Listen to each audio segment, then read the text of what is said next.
Day-to-day life sometimes isn't so simple. Horrifying events happen every day, just not everyone sees it. So today, we get a glimpse of 5 horrifying stories. I'm glad I won't be alone on this one. Our good friend Mortis Media will be joining us today. Now, without further hesitation, let's begin. Number 1.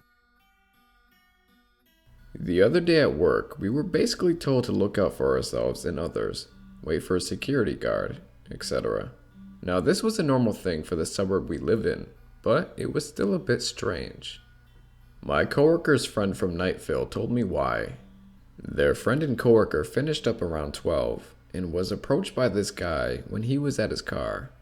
The guy looked pretty normal, trackies and all, and gave him an envelope claiming there was free Fringe tickets inside.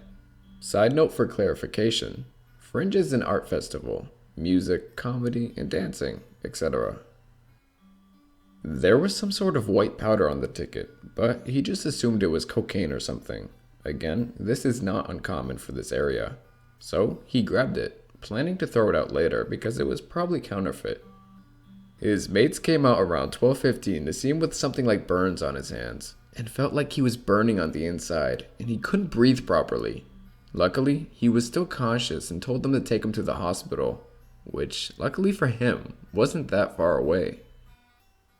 They got there, and practically everyone that came into contact with him felt like they were burning under their skin, and were all having difficulty breathing, within minutes.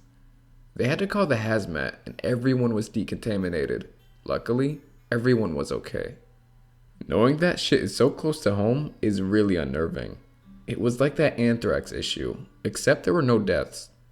I can post a few news articles in the comments if you want. The substance is still unidentified, and they had a man in custody, but he was let go with no charge.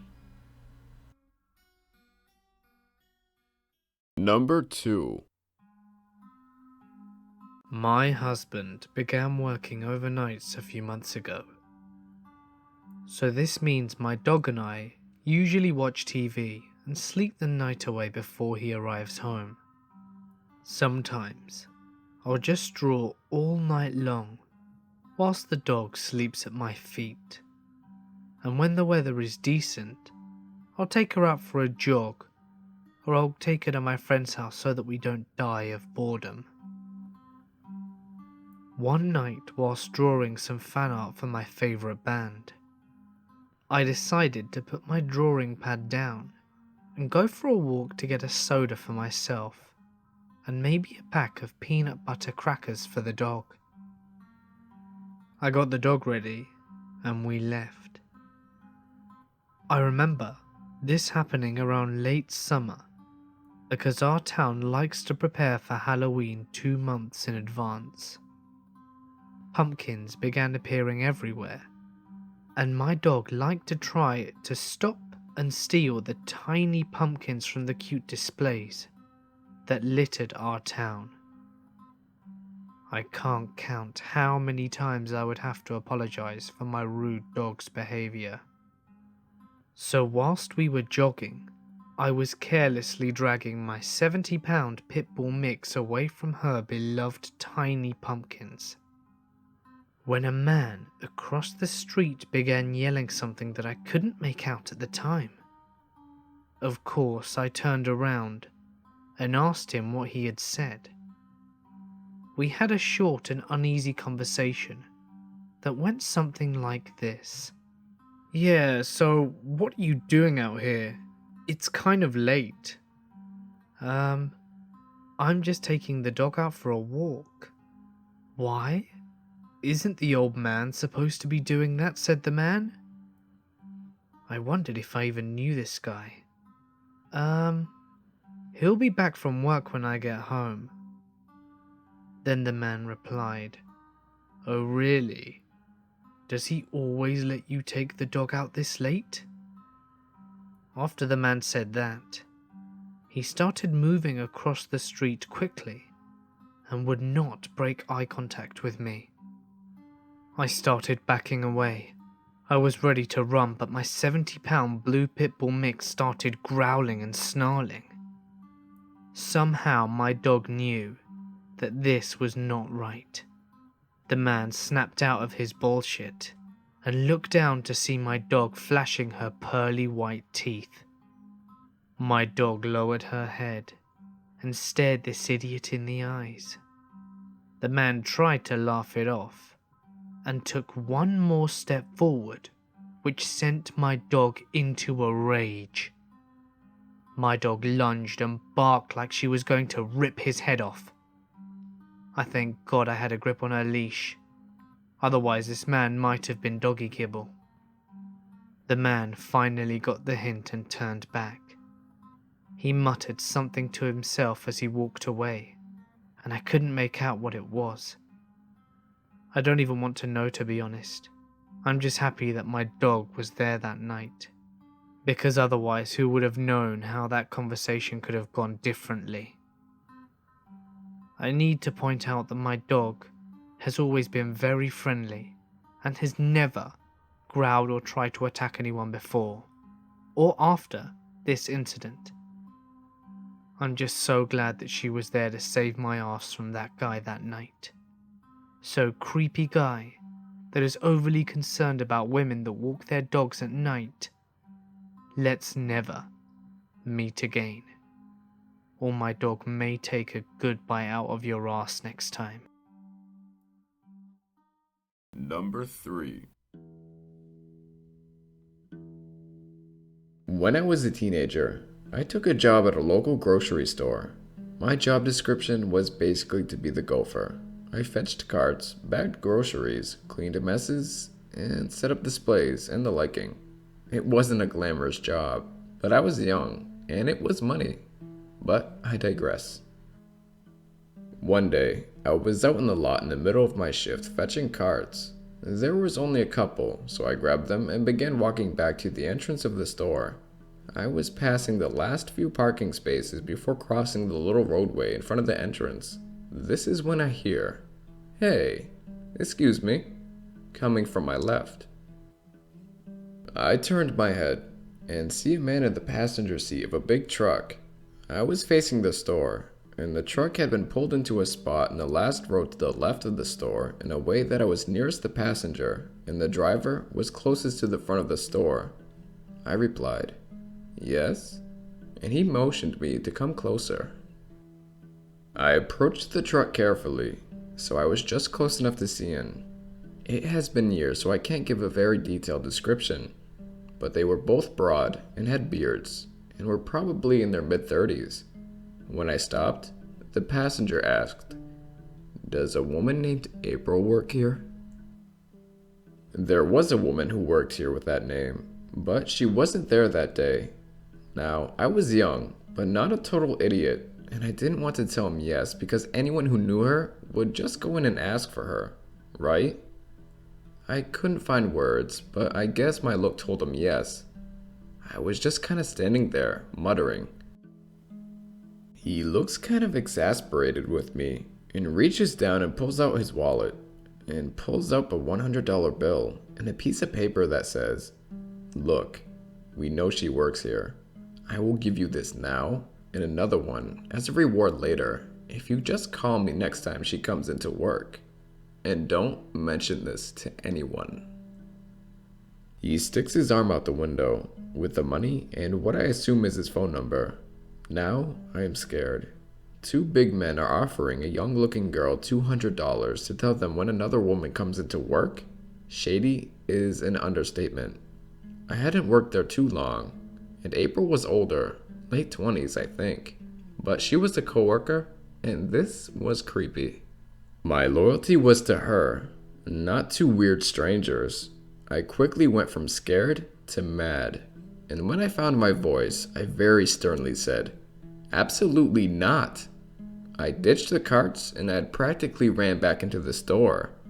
I heard the truck start up and back out to leave in the side exit. When I got inside, I was shaking and breathless. My manager immediately asked me what was wrong. I relayed the story with my shaky voice, and when he went outside to check, they were long gone.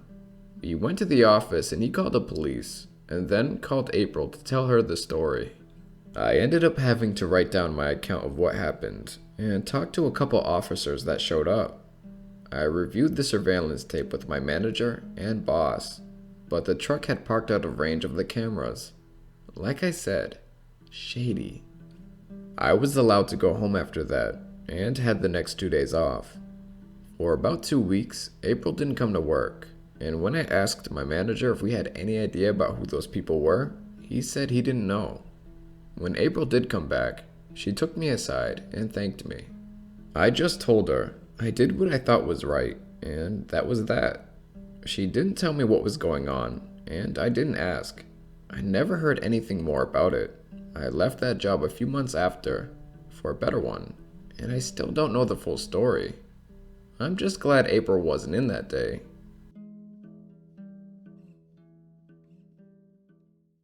Number 4. So, when I was 14, my parents transferred me to a private Catholic prep school. I was not happy about changing districts and had a really hard time making friends as a young teen. A few weeks into the semester, I was invited to a sleepover with 3 girls that I knew from English class. I really didn't know these girls very well, but my mum made me go anyway, in an effort to help me adjust. One of these girls, Kathy, brought tarot cards and a Ouija board to the party. I had never played with a Ouija board before, and didn't consider myself a believer in anything outside the realm of science and logic. I was assured it was nothing more than a board game based on a legend, and because I was a goth, I would enjoy the experience. The 4 of us, Zoe, Kathy, Jess and myself, set up the board in the late afternoon in the middle of Jess's bedroom. Right from the start, the board was crazy active. I was heavily skeptical, and didn't want to play if the other girls were not going to take it seriously. They swore that they were not messing around, and strangely, the board continued to spell out things like hello and play, over and over, before we could ask it any direct questions. We finally asked if there was a spirit with us, and if it had a name, to which it responded, Hector. This was when Jess began getting anxious. She told us that when she was about 5, she had a childhood imaginary friend named Hector. Still skeptical, but officially creeped out, we asked Hector if he had any other spirits with him. He said yes. We asked if he knew their names, and with no hesitation, the board spelled out the name Marie. Now this time, Zoe broke down crying and did not want to play anymore. We stopped playing to console her, but she was very worked up. Apparently, just 3 months earlier, her grandmother Marie had passed away from cancer. Since we were only classmates, there was no way that any of us could have known that information. Zoe refused to play after that, despite our attempts to get her to say goodbye. Kathy, Jess and I continued to play without Zoe, which proved also to be a mistake. The place where Zoe was sitting felt ice cold compared to the rest of the room, and the planchette kept moving, changing places on the board without us touching it. We closed up the board and put it away, and tried to move on from that experience. Later that evening, whilst we were eating dinner, Jess's 5-year-old brother began telling us about his imaginary friend, Hector. which conveniently had the same description and backstory to his older sister's childhood imagination. We asked if he knew anything about his sister's imaginary friend, and he said no. All of the paranormal talk reached Jess's mother, who quickly sent us home, and we were never invited back again. Number 5. Last week, I have been running the same route every day. I am a 5'11" male, and I'm 18 years old, but this has been on my mind almost every day this week. My route starts at my house, which then leads down to a road leading to a reservation that takes up most of the run. After the reservation, there are some steep hills, and then I'm home. The first day I started running this route, I could tell something was off. The reservation is home to an abandoned water plant, and part of the trail leading to it is an abandoned road. However, there is a farmhouse in the middle of this reservation that seems to attract a lot of attention. I'm not sure if it's a gang meeting place or possible drug distribution type house, but there was a lot of activity going on it. There is a road in the middle of the trail that leads to this house, and every car coming from outside it is heading up to this place. Cars are littered everywhere. Some people are standing outside them, and they were staring me down. However, as I start to leave the trail area and go into the hills, a black-tinted Mercedes speeds past me. I take notice of the car, and don't think much about it. But as I was running up the first hill, it comes back again, on my right side. I didn't notice that it was the same car, until I saw it a third, fourth, and fifth time. The fifth time, I was coming up to my driveway, and I could tell this guy was taking note of me. So, what should I do? Should I keep running on this route and call the police if I see him? Or find his license? Or should I just stop running on this route?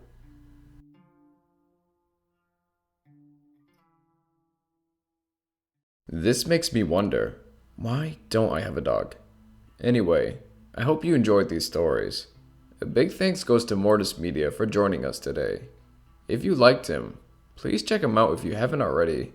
Yeah, so I might head down to the animal shelter. I'll be back though, so you guys stay safe out there. Until next time. They got there and practically everyone that came into contact with him felt like they were burning under their skin and were having difficulty. What was that? Damn it.